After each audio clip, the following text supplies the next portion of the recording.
এই যে ধানের চারাগুলা দেখা যাচ্ছে বেশি দিন হয় নাই, মাত্র কিছুদিন আগেই এই চারাগুলা এই ধানের চারাগুলা লাগাইছে।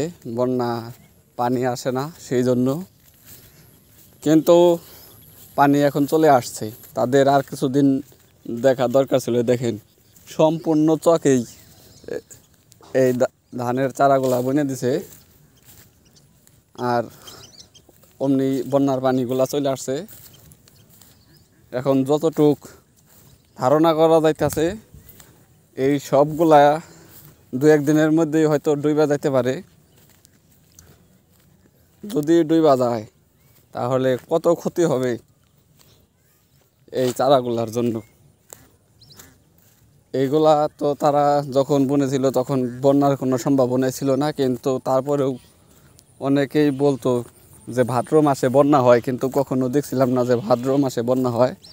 এখন সেটাই দেখতে যাচ্ছি। এবছর কি সুন্দর সবুজ হয়ে গেছে, কিন্তু এরই মধ্যে এই যে সামনে যে নদীর এখানে আমি চলে আসছি, এই যে দেখেন নদীতে এখন পানি চলে আসছে। এটা মৃত নদী, যার কারণে সবসময় পানি থাকে না, শুধু বর্ষার মৌসুমেই পানি আসে।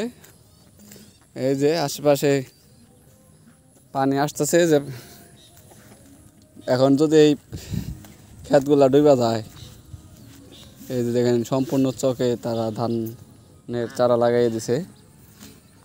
যদি সম্পূর্ণ ডুবা যায় তাহলে এবছর এখানকার কৃষকদের অনেক ক্ষতি হওয়ার সম্ভাবনা রয়েছে।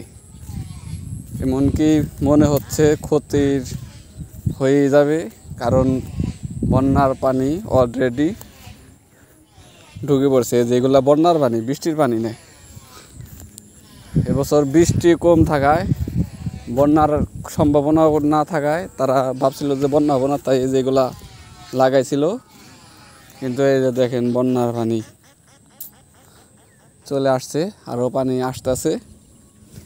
দু একদিনের মধ্যেই হয়তো এগুলা সব ডুবে যাব, এরকম সম্ভাবনাই আছে।